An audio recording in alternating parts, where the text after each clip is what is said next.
Hello and welcome to your June 24th daily briefing. Let's talk about the next stimulus check. Overall, the news here has been quite positive for the last couple weeks, and I hope it stays that way. For a while there, we were seeing some decision makers who were just a bit iffy about another stimulus check. However, now it's becoming harder and harder to find people who are against the idea of a second stimulus. And before I get into it, please consider stimulating that like button on this video. I know it's annoying to ask for likes on videos, but whenever I mention it, the video gets literally twice as many likes, and it helps out the almighty YouTube algorithm, so I really appreciate it. Anyways, let's get into it. Joe St. George interviewed President Trump, and he had a chance to ask about the next stimulus check. And to save you some time so you don't have to go and watch the interview, here's a summary of how the conversation went. Joe basically said, people are still struggling, and most people have already spent their first check. Will there be a second one? Trump basically responded, yes, there will be a second. Joe asked, well, when are people going to get it? Trump said, he kind of dodged the question and said, it's going to be very generous. And then Joe asked, how big will it be, the second stimulus check? Trump responded, you'll find out. So he kind of dodged that question as well. And then finally, Joe asked, when can we expect the next stimulus check? To which Trump responded, I think it will be over the next couple of weeks, probably. So not all of his questions were completely answered, but we did get at least verbal confirmation of the fact that there will likely be another check, and it will likely be in a few weeks. Now, to set expectations right, when he said there will be another check in a few weeks, that likely means that it will be voted on in a few weeks. On top of this, it's very unlikely that it will actually be voted on 2 weeks from today because the Senate will still be on vacation 2 weeks from today. They're on vacation through the 17th of July. So unless there is a pro forma vote during vacation, the soonest we can realistically expect a vote on the next stimulus bill, which would include that check, is about 3 weeks from now at the earliest, unless, like I said, there's a pro forma vote, which they would pull separately. So that lines up with the mid-July package date that we've kind of been hearing about for the last few weeks, as soon as they come back from vacation.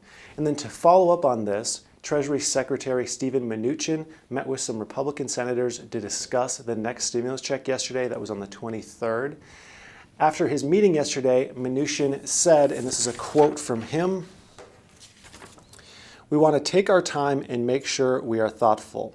Whatever we do will be much more targeted and much more focused on jobs and bringing jobs back." So this doesn't give us a 100% clear picture of what to expect, but this is now the third time in just 2 days that I have read that the next stimulus check should be more narrowly targeted, and that's been said by decision makers.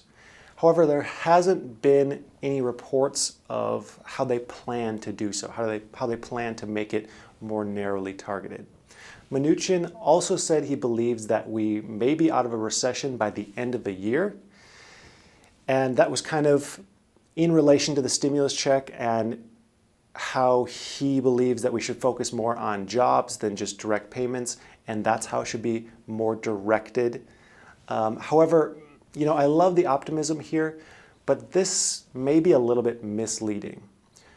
Mnuchin can say this and it sounds good, but it doesn't exactly mean what it sounds like. I know for myself, when I hear we could be out of a recession by the end of the year, that sounds to me like it means a full recovery back to normal GDP and normal employment levels by the end of the year, but that's not really the case. This is because recession isn't very well defined, but most basically it could be defined as 2 consecutive quarters of declining economic indicators on things like spending, GDP, and employment. So by definition, we could be out of a recession next quarter as long as things don't get worse. Let's say we go even from 13% unemployment to 10% unemployment by the next quarter. Technically, that could mean we're not in a recession anymore, even though that would still put us in pretty much the worst unemployment in 40 years.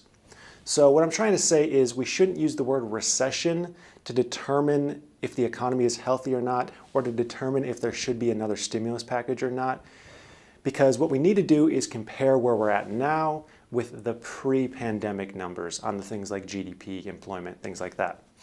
And don't get me wrong, progress is great, but what really matters is just getting back to normal. And I mean, don't even get me started on what depression means, because that's even more unclear. There's actually an old economist joke that defines a recession versus a depression. It goes, a recession is when your neighbor loses his job. A depression is when you lose your job. Anyways, that's all for today. Check out the link in my description for 2 free stocks with Webull, and I hope you have a profitable day.